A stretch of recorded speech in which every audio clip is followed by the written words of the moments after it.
Level 0. We start at the absolute bottom, level 0. And at this stage, nothing's happening. The sky is quiet, the stars are twinkling, maybe a plane blinks in the distance, and that's it. No glowing discs, no mysterious flashes, no aliens waving hello, just the same calm view our ancestors stared at for thousands of years. Now, it might sound boring, but level 0 is actually important. Think of it as the control group scientists studying UFO reports rely on countless hours of nothing unusual to highlight when something does stand out. After all, if every cloud or star were treated like a UFO, we'd be drowning in false alarms. History proves this point. Ancient skywatchers spent lifetimes charting ordinary stars and planets, and because they knew the normal patterns, they were the first to notice when something unexpected appeared. Even today, astronomers log thousands of uneventful nights, because when a strange blip shows up, they can rule out Venus, weather balloons, or Elon Musk's latest satellite train. And let's be honest, we don't tell stories about all the nights we didn't see a UFO.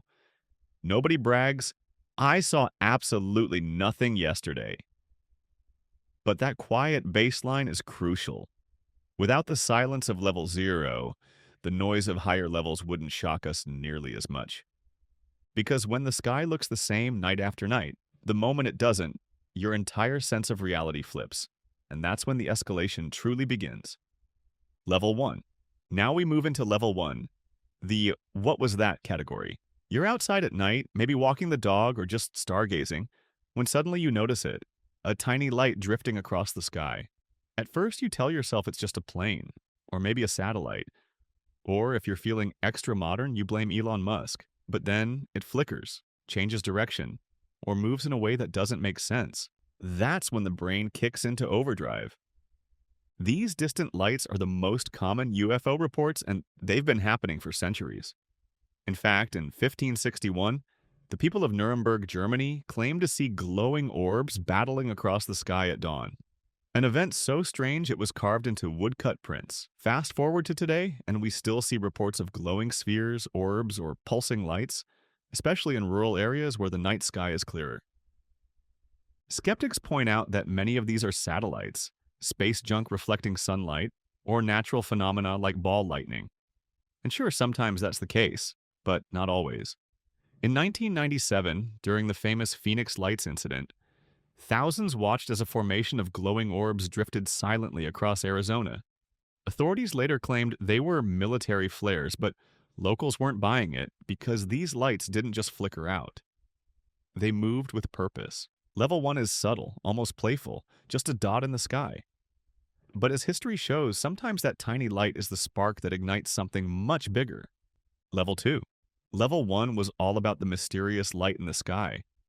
But what happens when people don't see anything and the machines do? Welcome to Level 2. Radar anomalies. This is when strange objects are tracked by advanced equipment, often at speeds or altitudes that don't make sense. Yet pilots and observers on the ground can't see a thing. On paper, it sounds like a glitch. And sometimes it is. Radar systems can pick up birds, weather, or even reflections from mountains. But then there are cases where the anomalies defy logic. Take the summer of 1952, when radar operators in Washington, D.C. detected multiple unidentified objects hovering over the Capitol. Jet fighters were scrambled. The blips vanished. The jets returned, and suddenly the objects reappeared, like they were playing hide and seek. Newspapers dubbed it the Washington Flap, and it pushed the government into a frenzy. And it's not just ancient history.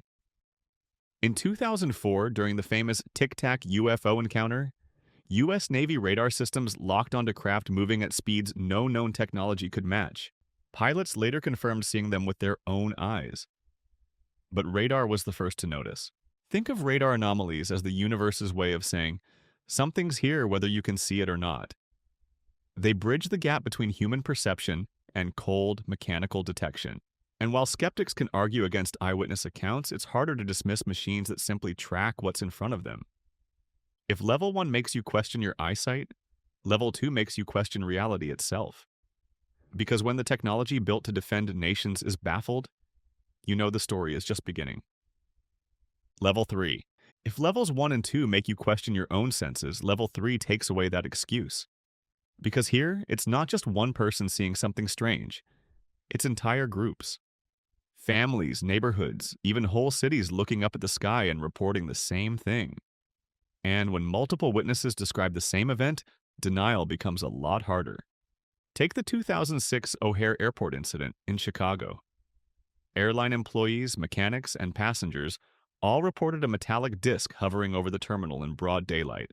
Some claimed it even punched a hole through the clouds as it shot upward. The FAA brushed it off as weather phenomena, but dozens of trained aviation professionals weren't convinced. Or look back to the famous Phoenix Lights of 1997. This wasn't just a handful of witnesses. We're talking thousands of people across Arizona describing a giant, silent formation gliding overhead. Some saw a boomerang shape that blocked out the stars, others just saw the glowing orbs. But the sheer volume of reports made it impossible to ignore. Historically, mass sightings have often triggered panic. In 1566, another sky battle was reported over Basel, Switzerland. Locals described dark spheres darting across the sun, a spectacle so bizarre it was recorded in official chronicles. Imagine an entire town staring up, convinced they were witnessing something extraordinary. Level 3 matters because human memory is fallible. But when hundreds of strangers describe the same shapes, lights, and movements, patterns emerge. Suddenly, it's not about whether you trust one eyewitness. It's about whether you believe entire communities are hallucinating together. And if that many people are all seeing the same thing, maybe something real is happening in the sky. And the next level takes us even closer. Level 4. Up until now, most encounters could still be brushed aside. Lights in the distance, could be planes, radar blips, maybe a glitch.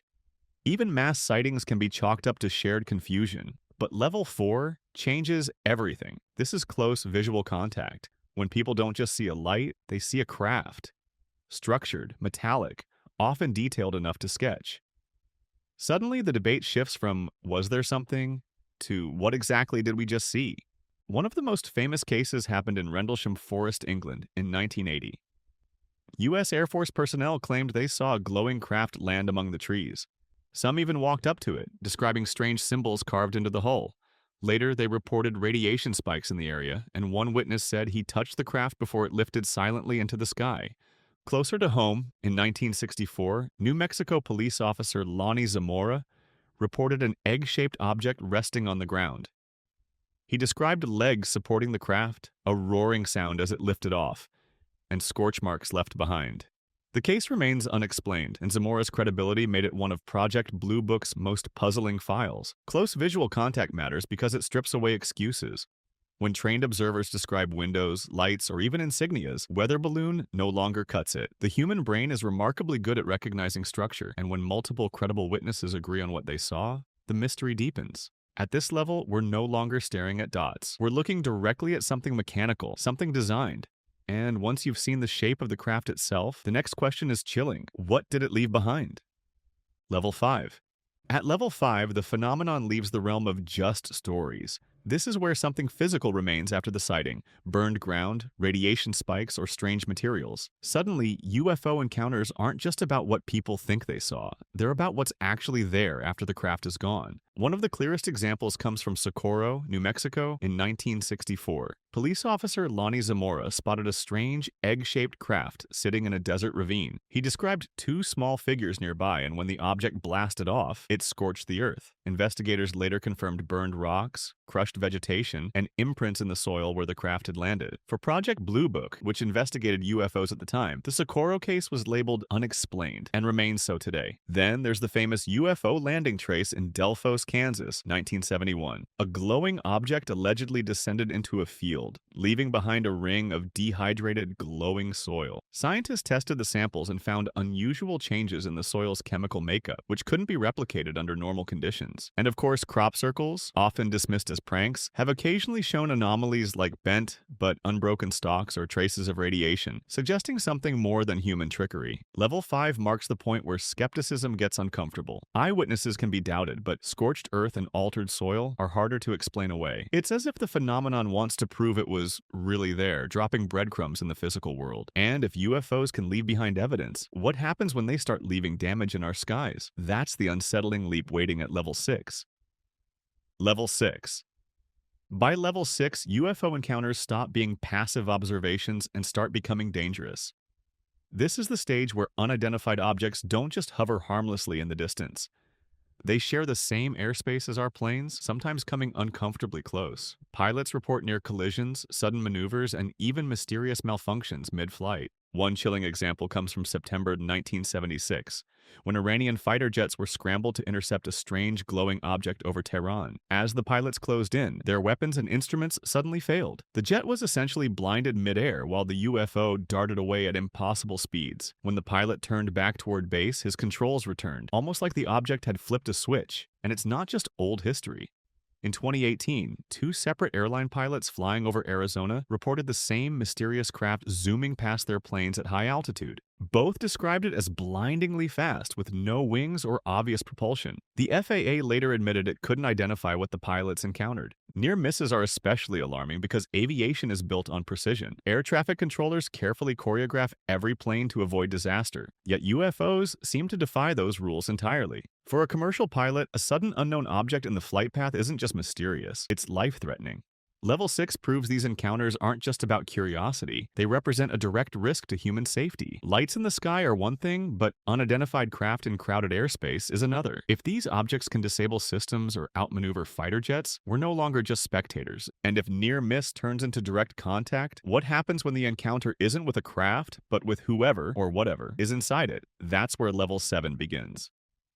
Level 7. At Level 7, the mystery steps out of the craft and looks you straight in the eye. This stage is known as a close encounter of the third kind, when witnesses don't just see an object, but claim to observe the beings associated with it. And this is where stories go from mechanical to personal, often leaving witnesses shaken for life. One of the most famous examples comes from the Colares incident in Brazil, 1977. Residents reported glowing objects hovering over their town, but what terrified them most were the strange figures seen within. Witnesses described beams of light that left burns and puncture wounds, as if something was deliberately targeting people. The Brazilian military investigated quietly, gathering medical reports that are still unsettling today. Then there's the 1973 Pascagoula case in Mississippi. Two fishermen claimed they were approached by a glowing craft, and three robotic, humanoid figures emerged. The men were paralyzed by some force and later released, terrified and confused. What made the case harder to dismiss? They reported it immediately to the sheriff, visibly shaken with no clear motive to fabricate such a story. Skeptics often explain these encounters as hallucinations, sleep paralysis, or exaggerated imagination. Sometimes maybe they are, but when multiple credible witnesses describe humanoid figures stepping out of glowing crafts, it's no longer just a question of technology, it's a question of intent. Because if UFOs have pilots, whoever or whatever they are, then the phenomenon isn't just mechanical curiosity, it's contact. And as history shows, once people claim they've seen the occupants, the next step isn't just observation, it's interaction. That chilling leap takes us straight into Level 8. Level 8. If Level 7 is about seeing the beings, Level 8 is about what happens when they come for you. This stage is called a close encounter of the fourth kind, abduction. People don't just witness the phenomenon, they claim to be taken by it, often returning with missing time, strange marks on their bodies, and memories that feel more like nightmares. The most famous case is Betty and Barney Hill in 1961. Driving through New Hampshire late at night, they reported a glowing craft following their car. Hours later, they realized they couldn't account for 2 missing hours. Under hypnosis, both described being taken aboard a craft, examined by strange beings, and released with disturbing precision. Whether you believe it or not, their story set the standard for modern abduction accounts. Then there's Travis Walton in 1975. While working with a logging crew in Arizona, Walton approached a hovering craft and was struck by a beam of light. His co-workers fled in terror, assuming he'd been killed. Walton vanished for 5 days, later returning with a harrowing story of being held aboard a ship, surrounded by non-human entities. His case became one of the most investigated and controversial in UFO history. Skeptics argue these experiences stem from sleep paralysis, vivid dreams, or even repressed trauma. But for those who claim it happened, the fear is real and often lifelong. Level 8 is terrifying because it flips the script. You're no longer the observer, you're the subject. And if abductions are true, they suggest something deeply unsettling. Whoever's behind these encounters isn't just watching us, they're experimenting on us. And if they ever stop hiding, the next stage wouldn't be personal. It would be global. That's Level 9. Level 9. If abductions are terrifying because they're personal, Level 9 is terrifying because it's public. This is the stage where UFOs stop hiding in the shadows and reveal themselves on a massive scale. Not one or two witnesses, but entire cities, sometimes entire countries, watching together as something unexplained dominates the sky. At this point, denial becomes nearly impossible. The Phoenix Lights of 1997 might be the most famous modern example. Thousands of people across Arizona reported seeing a massive V-shaped formation gliding silently overhead. Some described it as so large it blocked out the stars. The military later claimed it was flares from a training exercise. But for witnesses who watched the object's steady, deliberate movement across the state, that explanation fell flat. Mexico has had its own open displays too. In 2004, military pilots chasing drug smugglers instead found themselves tracking glowing orbs that surrounded their aircraft. The entire encounter was captured on infrared cameras, leaving the Mexican Defense Department scrambling for answers. Even earlier in 1952, Washington, D.C. experienced back-to-back nights of UFOs buzzing the Capitol. Radar confirmed it. Pilots chased them.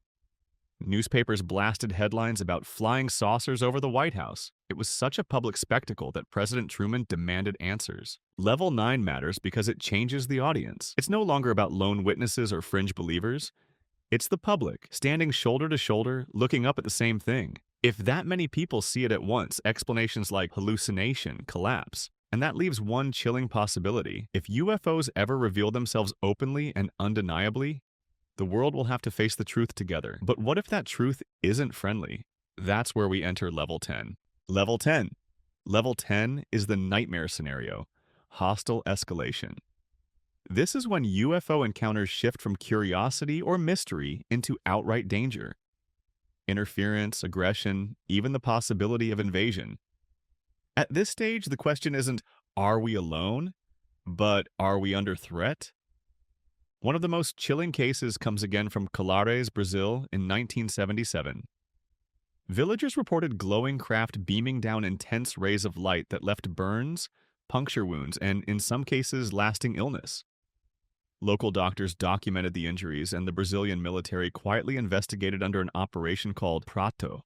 The witnesses weren't just frightened, they felt hunted. Even military pilots have faced what looks like aggression. In 1976, during the Tehran incident, Iranian fighter jets locked onto a strange glowing craft. But when they prepared to fire, their weapons mysteriously shut down. The message was clear: these objects could disarm advanced technology in an instant. Imagine what that means for modern defense systems. And then there are persistent rumors of UFOs interfering with nuclear weapons. Declassified testimony from U.S. Air Force officers describes unknown craft hovering near missile silos, shutting them down one by one. If true, it's hard not to see that as a show of force. Level 10 is terrifying because it strips away the safe distance. These aren't harmless lights or curious visitors. They demonstrate control, precision, and power, enough to disable jets, terrify towns, or neutralize nuclear weapons.